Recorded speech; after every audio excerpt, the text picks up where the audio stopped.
जो व्यक्ति भगवान वाहिगुरु अल्लाह ईश्वर उस परमात्मा में विश्वास नहीं रखते, ऐसे व्यक्ति हमारा कार्यक्रम ना देखे, क्योंकि जो भगवान पर ही विश्वास नहीं रखता वो मेरी बात पर क्या विश्वास करेगा। इसलिए ऐसे व्यक्ति को यदि हमारा कार्यक्रम सत्य ना लगे तो वह इसे काल्पनिक मान करके भूल जाए।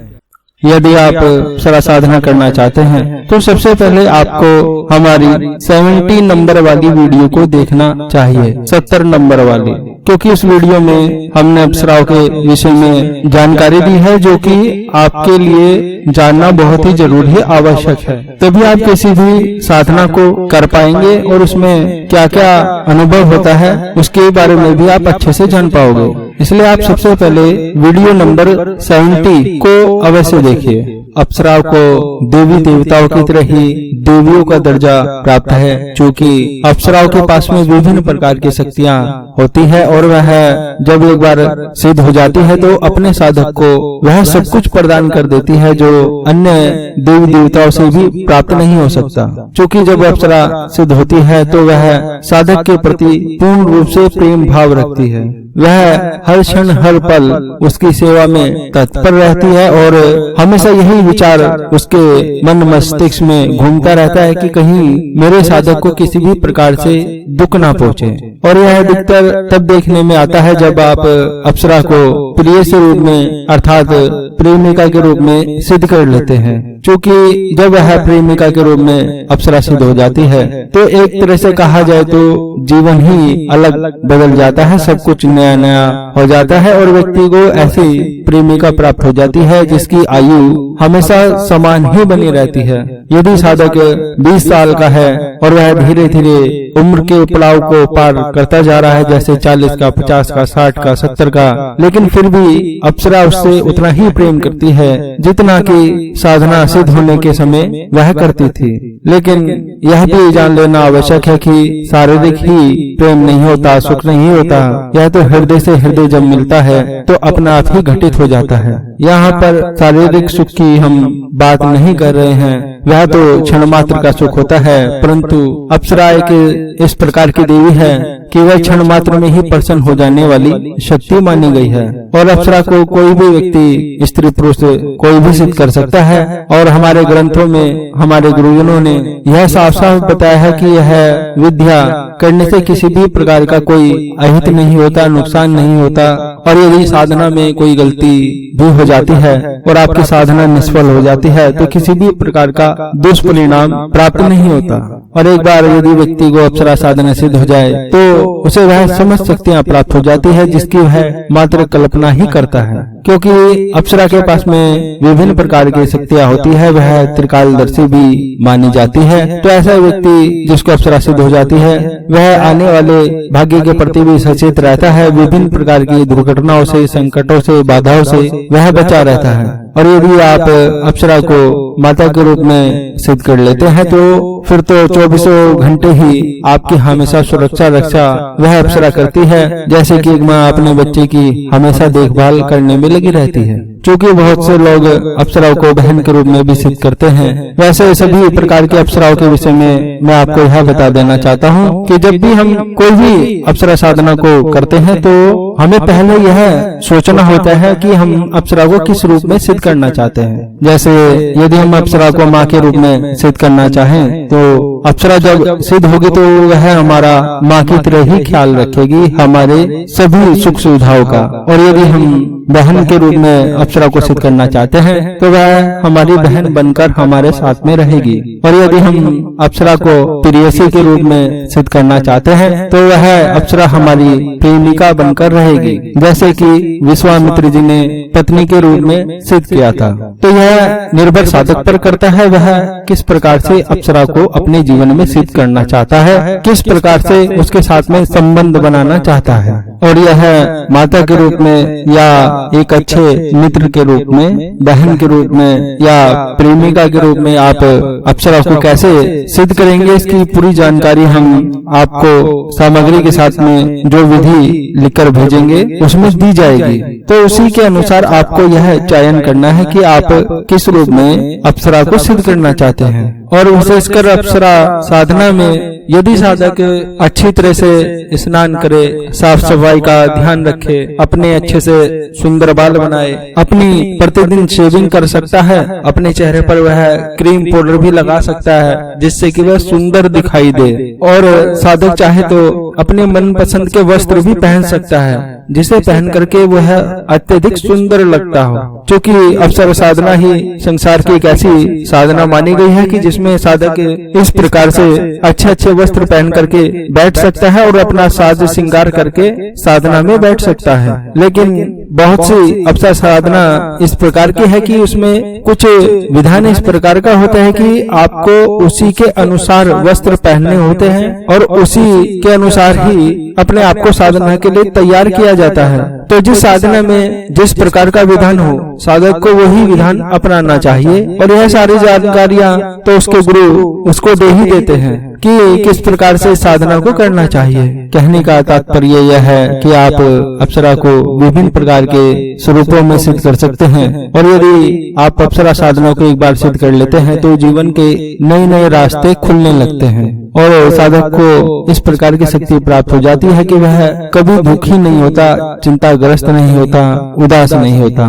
क्योंकि दुखी होने से पहले, उदास होने से पहले अप्सरा स्वयं उसके पास में चली आती है और उसे भांति भांति से प्रसन्न करने का प्रयास करती है। मैंने आपको पहले भी उर्वशी अप्सरा साधना जो कि 3 दिन के मैंने आपको बताई थी, और उसमें एक विशेष प्रकार का साबर मंत्र भी आपको बताया था, और आज उसी श्रृंखला को आगे बढ़ाते हुए मैं आपको पुनः उर्वशी अप्सरा की साधना को बता रहा हूँ। और यह साधना अपने आप में ही सर्वश्रेष्ठ मानी गई है, और इस साधना का ज्ञान बहुत ही कम व्यक्तियों को है, ऐसा कहना भी कोई गलत नहीं होगा, क्योंकि यह साधना पूर्णतः प्रामाणिक साधना मानी गई है। और जो इस साधना में मंत्र का इस्तेमाल होता है वह अत्यधिक तीव्र ऊर्जा वाला मंत्र माना गया है।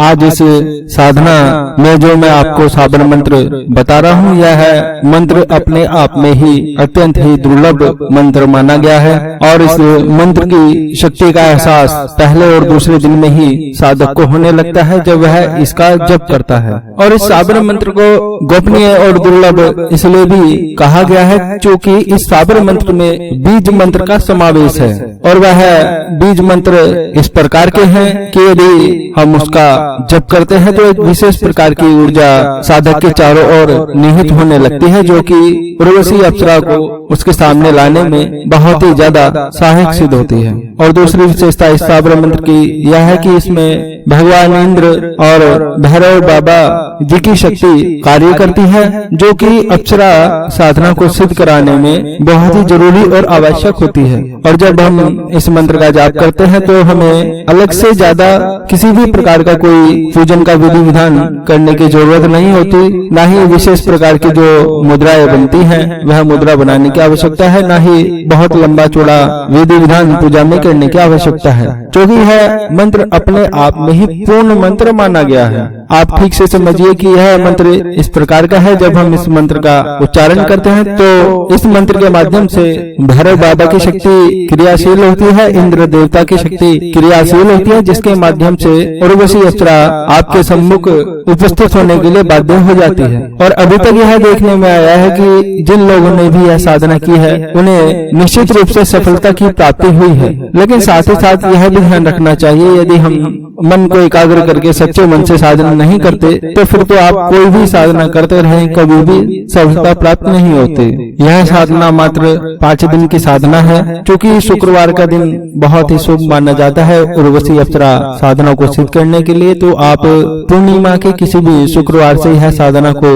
शुरू कर सकते हैं, और यह रात्रि कालीन साधना मानी गई है। इस साधना को आप रात्रि के 10 बजे के बाद आरंभ कर सकते हैं। इस साधना की विशेषता यह है कि आप साधना शुरू करने से पहले आपको स्नान करना जरूरी है, और अच्छे से सुंदर पीले रंग के वस्त्र आपको धारण कर लेने हैं। और यदि आपके पास में पीले रंग के वस्त्र नहीं है तो आप पीले रंग की एक चादर ले लीजिए और उसे ही अपनी कमर के नीचे लपेट लीजिए। यह साधना करने के लिए आपको उत्तर दिशा की तरफ मुड़ करके बैठना है। अपने सामने एक चौकी लगा देनी है, उस पर पीले रंग का कपड़ा बिछा देना है, और यदि कोई पीतल का पात्र है तो आप उसको स्थापित कीजिए चौकी पर। यदि पीतल का पात्र नहीं है हैं तो कोई समस्या की बात नहीं है। आप पीले कपड़े के ऊपर ही आपको चावल की ढेरी बना लेनी है। लेकिन इन चावलों को आपको पहले हल्दी के अंदर रंग लेने हैं। मतलब आपको 2 कटोरी चावल लेने हैं, उसमें थोड़ी हल्दी डालनी है, थोड़ा पानी डालना है और आपस में मिक्स कर लेना है। तो यह पीले रंग के चावल आपके बन जाएंगे।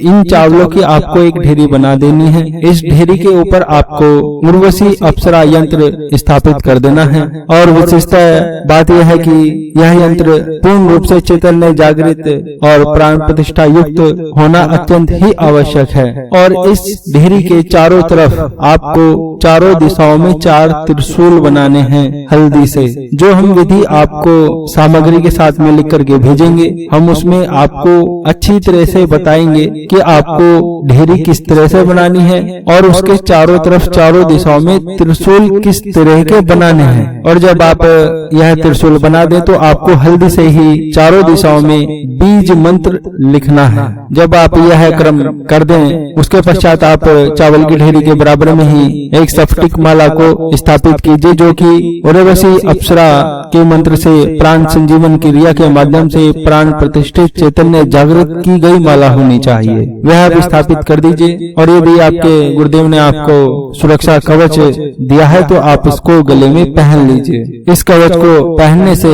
साधना काल में किसी भी प्रकार का कोई विघ्न बाधा उत्पन्न नहीं होती। और साथ ही साथ जब उर्वशी अप्सरा सामने प्रत्यक्ष होती है तो वह आपके शरीर को स्पर्श नहीं कर सकती, आपकी गोद में नहीं बैठ सकती, आपका ध्यान नहीं भटका सकती। इसलिए यह कवच अत्यंत ही महत्वपूर्ण माना गया है। इस कवच को आप पहन लीजिए और यंत्र के ठीक सामने आपको एक शुद्ध देसी घी का दीपक जला देना है। और इस साधना में आपके पास 7 गुलाब के पुष्प होने चाहिए। और यदि गुलाब के पुष्प नहीं है तो आप कोई भी पुष्प ले सकते हैं जो आपके पास में उपलब्ध हो। लेकिन यदि गुलाब के पुष्प होंगे तो बहुत ही अच्छा है। यह 7 पुष्प आपको एक पात्र में यंत्र के सामने रख लेने हैं और 4 पुष्पों को आपको चारों दिशाओं में चावल की ढेरी की चारों तरफ रख देना है। उसके बाद में जो हम आपको साधना विधि भेजेंगे उसके अनुसार आपको यंत्र का पूजन करना है। पूजन करने के पश्चात आपको दिव्य उर्वशी अप्सरा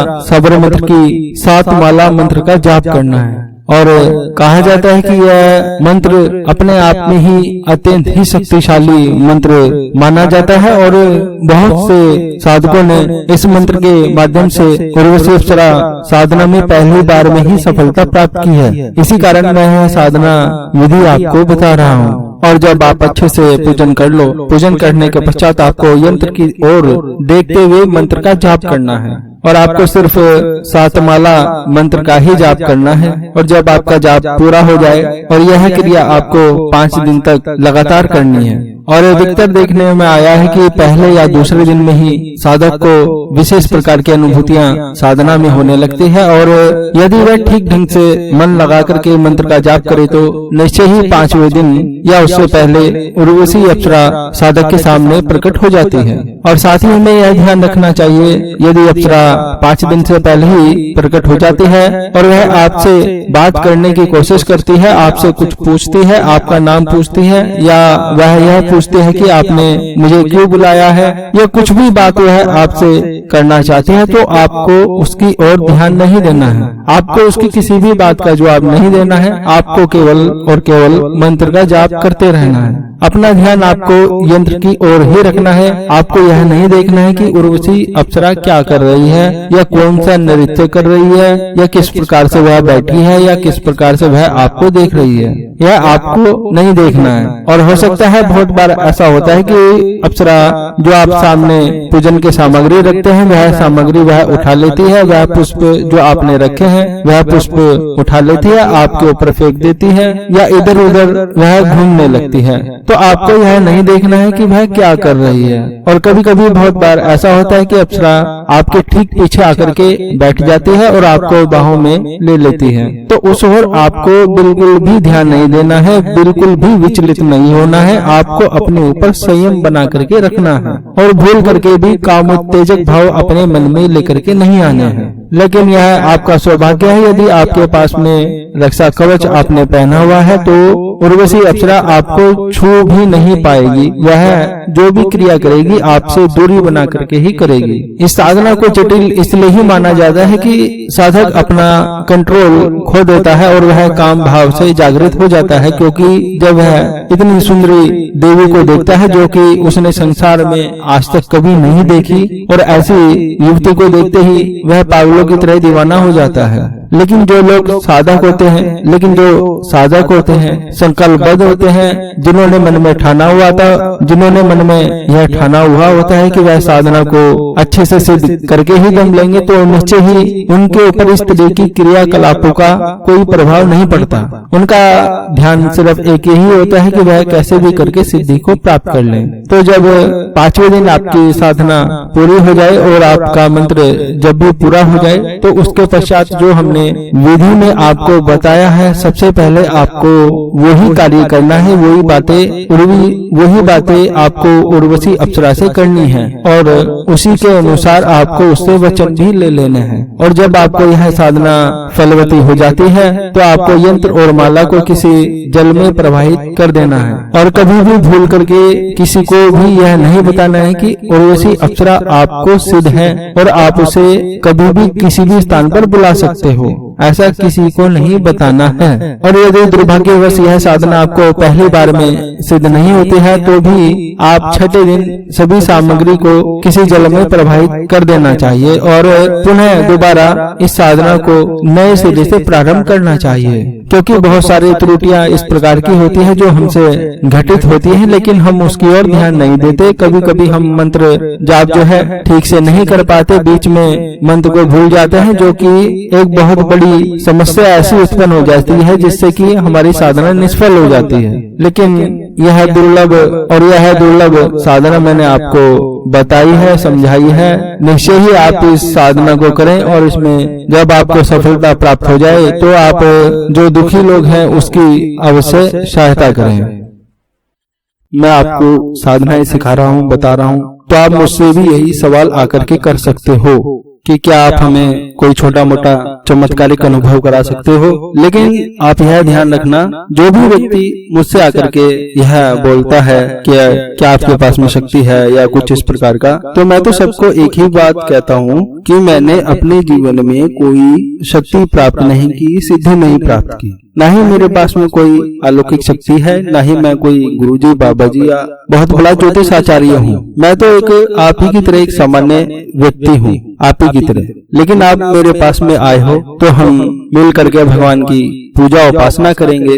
अब मैं जो आपको बताने वाला हूँ यह आप मेरी बात पर विश्वास मत करना, आप अपनी आंखों से देखकर ही विश्वास करना, क्योंकि लोग यह कहते हैं जब वह हमारे पूजन में सम्मिलित होते हैं और जब हम माता की पूजा उपासना करते हैं तो बहुत से लोगों को ऐसा प्रतीत होता है कि उन्हें साक्षात माँ काली के दर्शन हो रहे हैं, उन्हें विभिन्न प्रकार की अनुभूतियां हो रही है, उन्हें ऐसा लगता है कि उनके आसपास कोई शक्ति घूम रही है और उन्हें विभिन्न प्रकार की ऐसी अनुभूतियां होती हैं जो उन्होंने अपने जीवन में कभी महसूस नहीं की। और जब आपको ऐसी दिव्य अनुभूतियां हो कि शक्ति आपके आसपास ही है तो आपको हाथ जोड़ लेने चाहिए और मन में जल्दी जल्दी वह सब मांग लेना चाहिए जो आपकी अभिलाषा हो, जो आप जीवन में चाहते हो कि आपको ये सब चीजें प्राप्त हो। जो भी आप चाहते हैं वह सब चीजें आपको प्रार्थना के रूप में मांग लेनी चाहिए जल्दी जल्दी।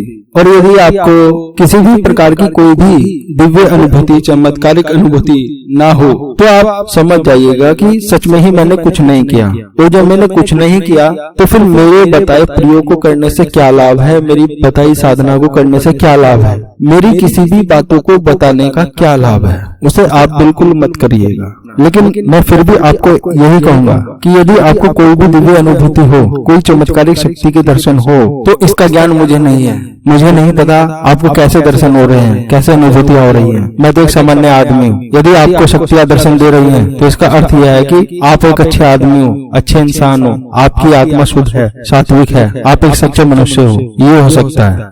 क्योंकि जब गुरु परंपरा के अंतर्गत व्यक्ति साधना को सीखता है तो उसके पूज्य गुरुदेव उसे यही निर्देश देते हैं कि आपको कभी भी अपने मुख से यह नहीं बोलना है कि आपके पास में शक्ति है, सिद्धि है, आपने उच्च कोटि की शक्तियाँ प्राप्त की है, ऐसा कभी नहीं बोलना चाहिए। इससे अहंकार का भाव उत्पन्न होता है और उसी से ही पतन हो जाता है। और आपको मालूम है अहंकार तो रावण का भी नहीं रहा, तो हम तो कुछ है भी नहीं अभी। मुझे आप ही के जितना ज्ञान है उससे ज्यादा ज्ञान मुझे नहीं है। अब आपकी मर्जी है, आप किसी भी कार्यक्रम में आना चाहे आए, यदि मुझसे मिलना चाहे मिले, नहीं आना चाहे तब भी ठीक है, आएंगे तो तब भी ठीक है।